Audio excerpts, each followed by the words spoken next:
पश्चिम बंगाल के दार्जिलिंग में रेल हादसा हुआ।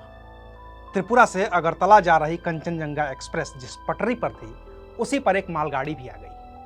मालगाड़ी ने कंचनजंगा को टक्कर मारी। इसमें 9 लोगों की मौत हो गई। जिसकी जान गई वो तो चली गई। जो घायल हुए वो अस्पताल में मौत से जंग लड़ रहे हैं। विपक्ष रेल मंत्री का इस्तीफा मांग रहा है। सत्ता पक्ष जांच का आदेश दे चुका है। मुआवजे का ऐलान कर चुका है। हादसे वाली जगह से डैमेज बोगियां हट चुकी हैं। ट्रैफिक भी शुरू हो चुका है। लेकिन एक सवाल अपनी जगह पर कायम है कि हादसा हुआ ही क्यों। और इस क्यों का जो उत्तर है वो एक लाइन का है कि उस ट्रैक पर कवच नहीं था। तो आखिर ये कवच है क्या? आखिर उस ट्रैक पर कवच क्यों नहीं था? और आखिर कब तक इस कवच के बिना ऐसे रेल हादसे होते रहेंगे और रेलवे सिर्फ हाथ पर हाथ धरे बैठा रहेगा? आज बात करेंगे विस्तार से। नमस्कार, मैं हूं अविनाश और आप देख रहे हैं अनकट। कवच को तकनीकी भाषा में कहते हैं ट्रेन कोलिजन अवॉइडेंस सिस्टम। इस पर 2012 में ही काम शुरू हो गया था। 4 मार्च 2022 को खुद रेल मंत्री अश्विनी वैष्णव ने इसका परीक्षण भी किया था। एक ट्रेन में वो खुद सवार थे, दूसरी ट्रेन में रेलवे बोर्ड के चेयरमैन थे। 2 ट्रेनों को एक पटरी पर डाला गया, लेकिन टक्कर नहीं हुई। 380 मीटर की दूरी पर दोनों ट्रेनें रुक गई क्योंकि कवच ने वक्त रहते ट्रेन की टक्कर रोक दी। और ये रुकी कैसे, जरा इसको भी समझ लीजिए, जिसे तब खुद रेल मंत्री अश्विनी वैष्णव ने समझाया था। Safety kavach around the train. Even if there are 2 trains coming close to each other, they will stop automatically. If there is a one train here and another train coming behind, it will stop automatically.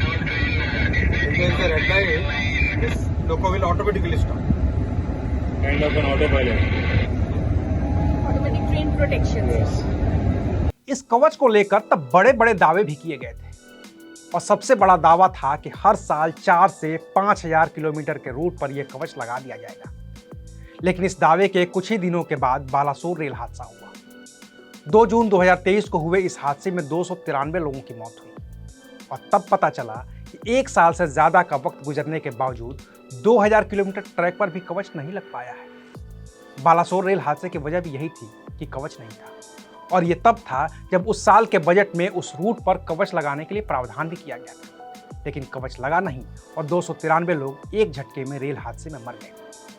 अब फिर से 17 जून को rail हादसा हुआ है। फिर से 9 लोगों की मौत हुई है।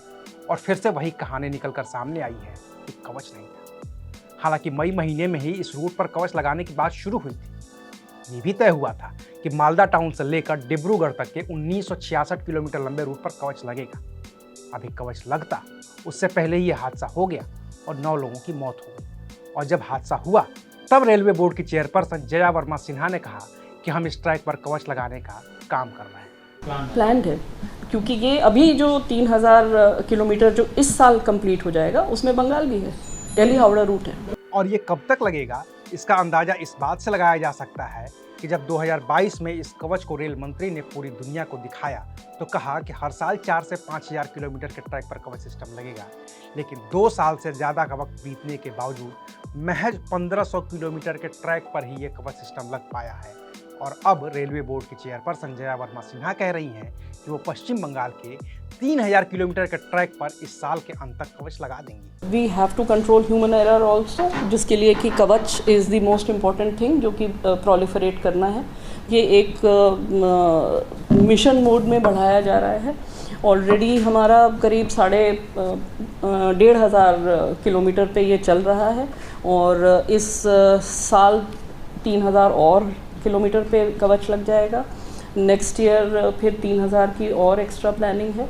पर पूरे भारतवर्ष में लगाने के लिए ग्रेजुअली इसको बिल्डअप करना है, क्योंकि हमें जो ये सप्लाई भी करते हैं ये इक्विपमेंट, वो लोगों को भी अपना प्रोडक्शन रैंप अप करना है। So we are trying to help them and persuade them कि इसको बढ़ाइए आप, जितनी जल्दी हम इसको प्रोलिफरेट कर सकें उतना ही अच्छा होगा। अब रेलवे बोर्ड की चेयरमैन के इस दावे पर कितना यकीन किया जाए, इसका अंदाजा तो आसानी से लगाया जा सकता है कि वादे के मुताबिक जो कवच 10,000 किलोमीटर से ज़्यादा के ट्रैक पर लग जाना चाहिए था वो महज 1500 किलोमीटर के ट्रैक पर ही क्यों लग पाया। और आखिर किसकी लापरवाही की वजह से ये काम पूरा नहीं हुआ।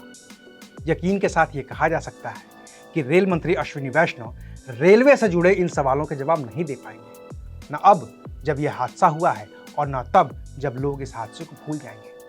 हाँ, अगर आपको नई वंदे भारत के बारे में कुछ जानना हो, बुलेट ट्रेन, रैपिड रेल जैसी एडवांस ट्रेनों के बारे में जानना हो, आधुनिक सुविधाओं से लैस मेट्रो ट्रेन के बारे में जानना हो, तो फिर रेल मंत्री क्या? किसी भी केंद्रीय मंत्री से पूछिए, उसके पास जवाब होगा। बाकी दार्जिलिंग में कंचनजंगा एक्सप्रेस का मालगाड़ी से टकराना तो एक हादसा है, देश में हुए तमाम रेल हादसों में से एक हादसा, जिसकी जांच भी होगी, रिपोर्ट भी आएगी। शायद इस हादसे का गुनहगार बख्शे भी न जाए, लेकिन कोई इस बात को यकीन से नहीं कह पाएगा कि अब कवच न लगने की वजह से देश में कोई रेल हादसा नहीं होगा। अभी के लिए बस इतना ही, फिर मिलेंगे नई खबर के साथ। देखते रहिए अनकट। शुक्रिया।